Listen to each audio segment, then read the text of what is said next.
ඔබ කාටත් තියෙන ප්‍රශ්නේ තමයි මේ ඩික්ටේෂන්. මේක අවශ්‍යද ඉංග්‍රීසි උගන්වද්දී? අවශ්‍ය නැද්ද? මම ඒකට නිවැරදි පිළිතුරක් දැන් ලබා දෙන්නම්. ඇත්තටම මේ ඩික්ටේෂන් කියන එක ඕන. හැබැයි දෙමව්පියෝ හිතන මගේ මේක විභාගය සඳහා පමණක් නෙවෙයි. මේක ඉංග්‍රීසි භාෂාව ඉගෙනීමේ ක්‍රියාවලියේ කොටසක්. දැන් මම සරලව මේක පැහැදිලි කරලා දෙන්නම්. ඇත්තටම මේ අපේ රටේ ඉගෙනීම තුළ මේ ඩික්ටේෂන් භාවිතා කරන විදිය වැරදි. මෙන්න මෙතනයි ප්‍රශ්නේ තියෙන්නේ. මම කියලා දෙන්නම් කොහොමද මේක නිවැරදිව කළ යුත්තේ කියලා. පළවෙනි අදියර තමයි අපි මුලින්ම අපේ මව් භාෂාව කියනවා වගේ ඉංග්‍රීසි භාෂාව සරලව කියවීමට හැකි වෙන්න ඕන. දැන් අපි මේක කොහොමද කළ යුත්තේ? right. අංක 1. එහෙනම් අපි ඒ අකුරු සිට ඉසඩ් අකුරු දක්වා අපි පිළිවෙලට ඉගෙන ගන්න අවශ්‍ය නැහැ. අපි අකුරු වල නම් පාඩම් කරන්න අවශ්‍ය නැහැ. මොකද්ද මේ? right. මම කියලා දෙන්නම්. දැන් මේ අම්මා. දැන් මේ අකුරේ නම තමයි අයන්න. මෙයා අල්මයන්න. මෙයා මායන්න. දැන් අයන්න අල්මයන්න මායන්න කිව්වට අම්මා කියුණාද? නෑ.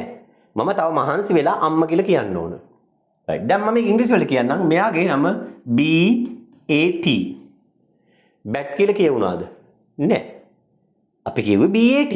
අපි තව මහන්සියක් කරන් බැට් කියනවා. එහෙනම් මේ ක්‍රම දෙක වැරදි කියලා ඔබට තේරෙනවා ඇති. එහෙනම් මේවයි හඬ. නම නෙවෙයි හඬ පුහුණු වෙන්න ඕන. අම්මා. ඔබට තේරෙනවා ඇති වචනේ කියවුණා අම්මා. bat අන්න හඬ කියවනකොට ඔබට තේරෙනවා වචනේ කියවෙනවා. එහෙනම් අපිට දැන් තේරෙනවා ඇති අපි දරුවන්ට කියීම උගන්වන්න ඕන හඬට අනුව. මුලින්ම අපි දරුවන්ට අකුරු 26 හඬ වලට පුරුදු කරන්න ඕන. එතෙන්දී දරුවන්ට 50%ක කියවීමේ හැකියාව ඇති වෙනවා. ඔබ දැකපු අපේ වීඩියෝස් වල චූටි දරුවෝ කියවන්නේ මෙන්න මේ ක්‍රමයට 50%ක කියවීමේ හැකියාව යාලට ඇති වෙනවා. ඒ අකුරු සිට ඉසඩ් අකුරු දක්වා කියවනකොට. අපි අවශ්‍ය නැහැ මුලින් අකුරු 26 පාඩම් කරන්න. ඊට පස්සේ ඒවයි සවුන්ඩ්ස් පාඩම් කරන්න. එහෙම කිසිම දෙයක් අවශ්‍ය නැහැ. අපි දරුවට පිළිවෙලට අකුරු ගලප කියවන්න පුළුවන්.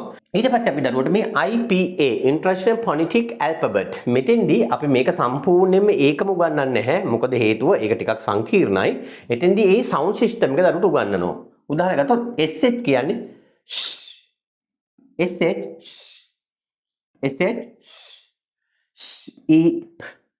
sheep op shop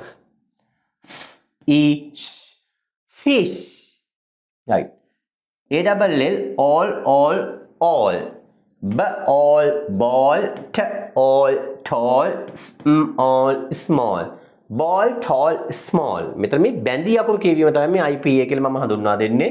දැන් මෙතෙන්දි මේ E අකුර කියවන්නේ නැහැ.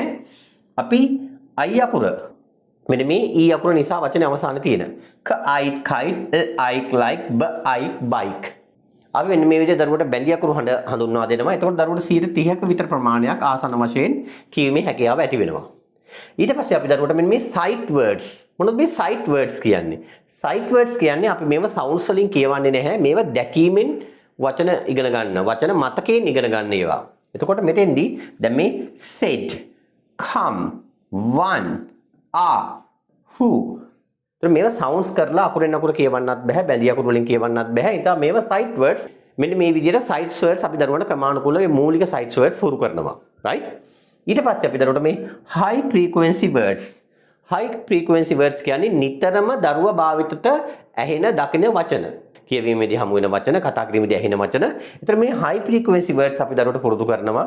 ඒකට මෙතන the and my you. right? ඒතර මෙන්න මේ වචන ටික පුරුදු කරනකොට ඒතර මෙතනදී 10%ක් විතර ඇඩ් වෙනවා. මෙතන 10%ක් විතර ඇඩ් වෙනකොට දරුවට අන්න 100% කියවීමේ හැකියාව ඇති වෙනවා.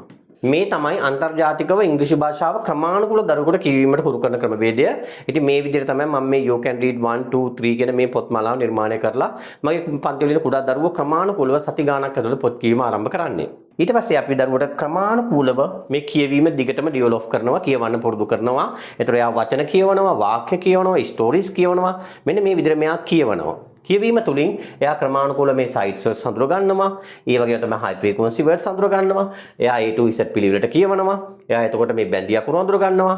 ඊට පස්සේ එයාට ක්‍රමානුකූලව මෙන්න මේ අකුරු දැකීම තුලින් සහ කියවීම තුලින් ක්‍රමානුකූලව මතකයට ඇතුල් වෙනවා. ඉතින් මෙන්න මේ විදිහට ක්‍රමානුකූල වෙන දරුවා අවසානයේ කියවීම තුලින් තමයි අපි ඩික්ටේෂන් වලට ගෙනියන්නේ. මෙන්න මෙතනින් තමයි දරුවා ක්‍රමානුකූලව පිළිවෙලට ලස්සන ඩික්ටේෂන් කරන්නේ. ඒ කියන්නේ දරුවට නිවැරදි ලිවීමේ හැකියාව ඇති වෙන්නේ. එතකොට දැන් ඇත්තටම අපි හිතන්නේ මොකද්ද? අපි කරන්නේ වචන ගොඩක් අරගෙන ඒ ටික පාඩම් කරලා පහවදා ගිහින් ලියනවා. දරුවා මූලික සවුන්ඩ්ස් දන්නෙත් නැහැ, බැඳි අකුරු දන්නෙත් නැහැ, දරුවා සයිට් වර්ඩ්ස් දන්නෙත් නැහැ, හයි ෆ්‍රීකවන්සි වර්ඩ්ස් දන්නෙත් නැහැ, දරුවා කියවලත් නැහැ. අම්මා පොළු වලින් ගගහ අම්මා බැන දරුවට අර ටික කටපාඩම් කරනවා. ඉතින් මේක නෙවෙයි විය යුත්තේ. මෙන්න මේ නිසා තමයි දරුවන්ට ඉංග්‍රීසි පන්තිය කියනකොටම ඩික්ටේෂන් රූපයක් ලැබෙන්නේ. දරුවට ඉංග්‍රීසි පන්ති එපා වෙලා තියෙන හේතුව තමයි මොකක්ද හේතුව? දරුවා මූලික සවුන්ඩ්ස් 50% කියවන දන්නේ නැහැ. එයා බැඳි අකුරු වල 30% කොටස අඳුරන්නේ නැහැ. එයා මේ සයිට්ස් වර්ඩ්ස් දැකීමෙන් ඉගෙන ගන්න ඕන වචන 10% දන්නේ නැහැ. එයා මේ හයි ෆ්‍රීකවෙන්සි වර්ඩ්ස් ඒ කියන්නේ වැඩිපුර භාවිත වන වචන දන්නේ නැහැ. ඊට පස්සේ දරුවා කියවලත් නැහැ. දරුවට මොනවද? ඩික්ටේෂන් විතරයි ඉගැන්නුවේ. මෙන්න මේ නිසා තමයි ඔබට අපේ දරුවන්ට ඉංග්‍රීසි භාෂාව එපා වෙලා තියෙන්නේ.